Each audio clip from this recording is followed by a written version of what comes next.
I think it's definitely started being more adapted in starting with research and development, of course, as all innovations.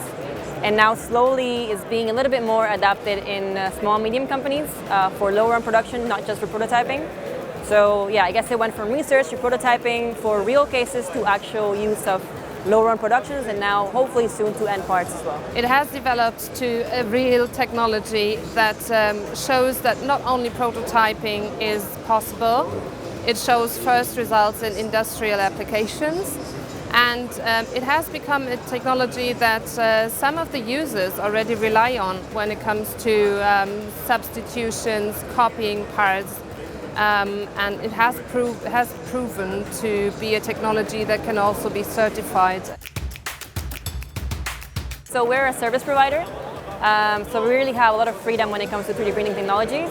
We have pretty much all the main range, right? We have FDM, SLA, SLS, MJF, and DMLS technologies. Am I missing one? No, I think those are the good ones, yeah. We are a steel company and a heavy industry, so we are focusing more in steel or in metal printing. We represent any of the technologies that are prosperous and that bring the added value that we need for this industry. For metal, we currently just use WAM, just arc welding.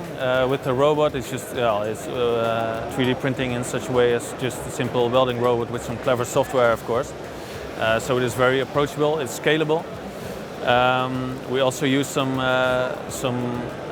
polymer printing. We're starting with this, just the simple granulate that we enter into a printing robot to make some polymer shapes.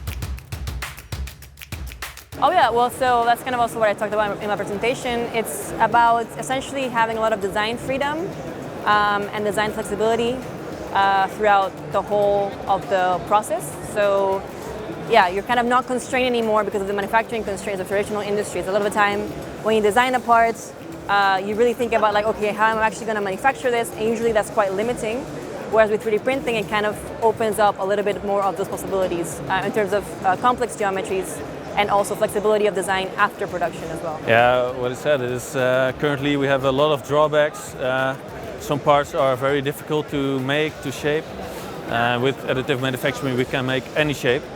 So we can make our products better, we can improve our water flows, we can make our products cheaper or better, faster. So I think there's a lot of potential for the technology. In my opinion, one of the main benefits is flexibility, the flexibility of the technology. I don't know if you know this initiative, the 3D Factory Incubator. It was open the 1st of March of this year. So actually it is our first time in this show with our incubated projects, and I'm sure this is going to be a great opportunity for them. So I just have to say thank you for having us here and hope to be part of industry next year with double of companies. The reason why we're here is we are an international network, and we want to also show what additive manufacturing can do and how a network can help even to and especially to the Mediterranean area. On a show like this, there are a lot of different companies showing what they can do. So there are suppliers, there are end users, there are robot manufacturers, and it's really companies like this that we need to collaborate with to improve our business. We cannot do it all on our own, of course, so we need a lot of knowledge from other industries as well to help us to improve our business. These kind of shows put in contact different supplier, technological centers, companies, and this is always interesting for us.